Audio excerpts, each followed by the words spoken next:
કેમ છો મિત્રો? મજામાં જશો, કારણ કે આપણા બ્લોગ જોતા બધી મજામાં જોઈશું. અત્યારે આપણે આવી ગયા છે પાછા આપણી વાડી સાઈડ ને તમને બીજા બ્લોગમાં તમને બતાવ્યું હતું કે આપણે બીજા વખતે નહીં પણ પહેલા બ્લોગમાં આપણે બતાવ્યું હતું કે આપણી માંડવીનો ઉગાવો હજી આવ્યો ને અહીંયા આવ્યો નહોતો, અત્યારે આવી ગયો છે. અત્યારે હું તમને કંઈક વ્યૂ બતાવું ને તમને હું સામે જઈને બતાવું, તમને વધારે ખ્યાલ આવે. ફાઇનલ મિત્રો આપણે ઉગી ગયા છે આપણી માંડવી તરફ ને તમને માંડવીનો વ્યૂ બતાવું કે તમે જોઈ શકો છો. આવો કંઈક માંડવીનો વ્યૂ છે, તમે જોઈ શકો છો. માંડવીનો વ્યૂ છે, જોઈ શકો છો. આ માંડવી આવો વ્યૂ છે અને મારે બતાવવાની જરૂર તો નથી, કારણ કે તમે શોર્ટ વિડીયોમાં જોઈ લીધું છે. આ તો મેં આજ વિચાર્યું કે બ્લોગ બનાવી નાખીએ. મોટો ઘણા દિવસ પછી આપણે બ્લોગ બનાવ્યો છે અને હવે આપણે અત્યારે આપણે જવાનું છે ઓલા સામે ત્યાં તમે જોઈ શકો છો કે આપણે સોયાબીન ઉગી ગયા છે. તો આપણે ત્યાં જઈને તમને મળીએ. તો કન્ટિન્યુ સીન તો બતાવતા ભૂલી જ ગયા.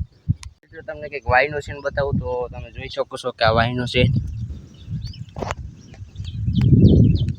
પેલા બ્લોકમાં તો આપણે જોઈ તો હાવ ખાલી હતી, ભાઈ પાછળ ભરાઈ ગઈ છે. તમે જોઈ શકો છો. અને ઝૂંપડીની વાત કરીએ તો પેલા બ્લોકમાં તમે બધા જોઈ હશે ઝૂંપડી ટકાની 18 ટકાઈ ગઈ છે. તમે જોઈ શકો છો આ પ્રકારની આવી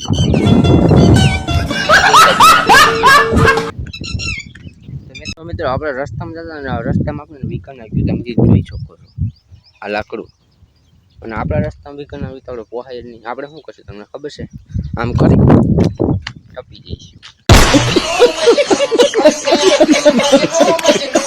મિત્રો આ આપણે ટપ્પા પણ નથી, આપણે બધું હેઠું ઉતાર લેવાનું છે. તમે જોઈ શકો છો.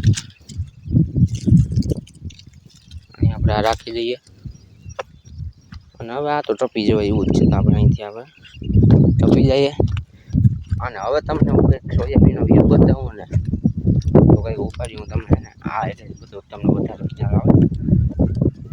હવે તમે જોઈ શકો સોયાબીનનો વ્યૂ તમે કંઈક જોઈ શકો છો. અને તમે જોઈ શકો વરસાદી વાતાવરણ થઈ ગયું, મોરલા બોલે છે એ જોઈ શકો છો. અને મિત્રો આ સોયાબીન આપણે કોમેન્ટમાં કહીજો કેટલાક રૂપિયા થાય. 150 રૂપિયા. મિત્રો આપણે તમે જોઈ શકો છો કે આ જે પાણા પડ્યા ને તમે જોઈ શકો કે આમાં જેસીબી આગ દીધી. પહેલાં આપણે જે આ થાંભલો છે ને થાંભલો એને આપણે ખાડો હતો અને ખાડામાં આપણે પાણી પતાવી એને લીધે આપણે આ ખેતરમાં આપણે કંઈ પાક થતો જ નહોતો, એટલે આપણે અહીંયા જેસીબી હકવી નાખી છે. તો હવે તમને મળીએ ચોથા બ્લોગની માહિતી.